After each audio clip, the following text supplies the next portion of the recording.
और उस सिंडिकेट वो बहुत ताकतवर है, रसूखदार लोगों तक पहुंचा। सरकार अक्षम है, कॉम्प्रोमाइज्ड है। मतलब आप कल्पना करके देखिए, रोंगटे सी हट जाते, कहां ले आए हैं। और ये बार बार की छवियां, बार बार।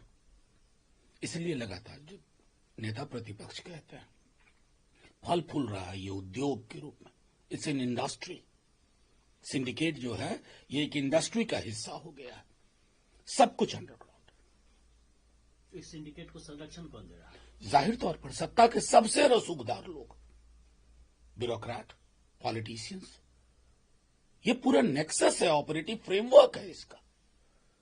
और नुकसान क्या हो रहा है? गरीब लोग मारे जा रहे हैं।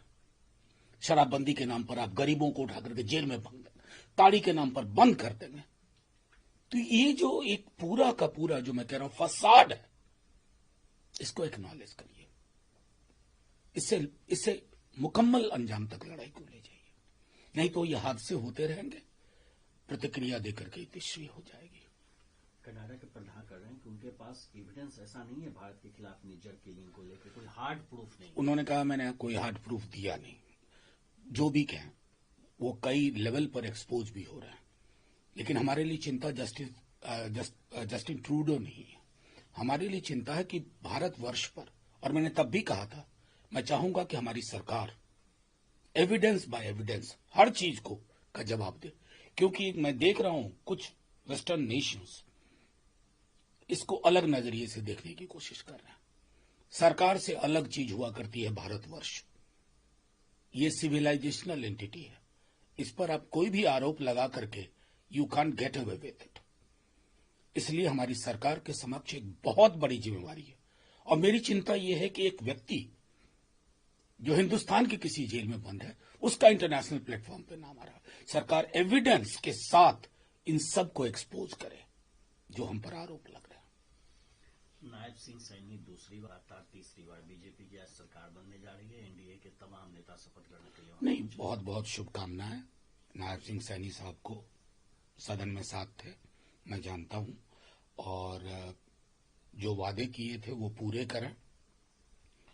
हरियाणा बदलाव चाह रहा था, वो संभव नहीं हुआ, तो अब अपनी कार्यशैली से ही ये बदलाव सुनिश्चित करें, ऐसी शुभकामनाएं। और सुप्रीम कोर्ट एलजी को कहा है कि आप पर्सनली इस चीज का एफिडेविट फाइल कीजिए कि 2024 के फरवरी में दक्षिण दिल्ली में जो इलीगल तरीके से पेड़ काटे गए उसके संदर्भ। देखिए, ये बहुत गंभीर मसला है, इस पे पर्दादारी बहुत है, और चूंकि पर्दादारी है तो मैं चाहता हूं कि सब कुछ दूध का दूध पानी का पानी हो सामने। क्योंकि दिल्ली में जो चुनी हुई सरकार है वो तो काम करने आप उसे देते नहीं है, बल्कि एक कानून ले आए कि सरकार का मतलब है जी, तो जाहिर है आपकी जिम्मेवारी बनती है।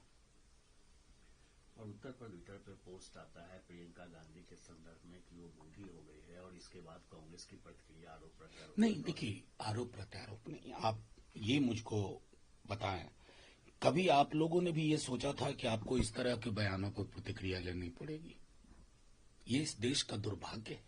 क्या बना के रख दिया हमने इस देश को? विमर्श को हम कहां लेके चले गए? इस गिरते हुए विमर्श पर अगर सबने चिंता नहीं की, सब इसकी जद में आएंगे, हमारी जुबान ही ऐसी हो जाएगी, हम इसके अलावा कुछ बोल ही नहीं पाएंगे। तो इसके लिए ये किसी political party A B C का मसला नहीं है, ये हमारी डेमोक्रेसी के स्वास्थ्य का मसला है। बीमार सी हो गई है हमारी जमहूरियत, और इस बीमार जमहूरियत को ठीक करने का काम हम सबका है। अन्यथा जिस तरह के बयान, मंत्री हैं भाई, शर्म आनी चाहिए, क्या बोल रहे हैं आप? उमर अब्दुल्ला के शपथ ग्रहण इनकम्प्लीट फील कर रहे हैं, खासकर स्टेटहुड को लेकर। नहीं, देखिए, स्टेटहुड का मसला ऐसा है कि मैंने सदन के अंदर देखा, प्रधानमंत्री जी ने कहा था कि स्टेटहुड बहाल किया जाएगा। व्हाई इज द डिले क्यों हो रहा है? ये आधा अधूरा अब वहां के लोगों ने मैंडेट दिया है, रिस्टोर स्टेटहुड, वो वहां की जायज मांग है, ये अच्छा नहीं लगता है।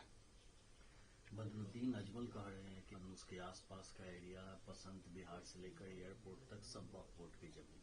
अब देखिए, ये सारी चीजें एग्जामिन करने की चीज होती हैं, एविडेंस की चीजें होती हैं, और अतिरेक के बयान, अभी वक्फ को लेकर के बहस चल रही है। हमारी पार्टी ने भी, राष्ट्रीय जनता दल के तमाम सांसदों ने, जो हमारे नेता प्रतिपक्ष की जो मनोभावना थी कि ये विषय बिंदुवार ढंग से हम वहां सामने लाए, तो हम सबको उसका इंतजार करना चाहिए कि उसका मसौदा क्या तैयार होता है, उसी के बाद ये बयान और प्रतिक्रियाएं उनके लिए कोई स्पेस और होगा। उत्तराखंड सरकार का गाइडलाइन आया है थूक जिहाद को लेकर। या क्या, मतलब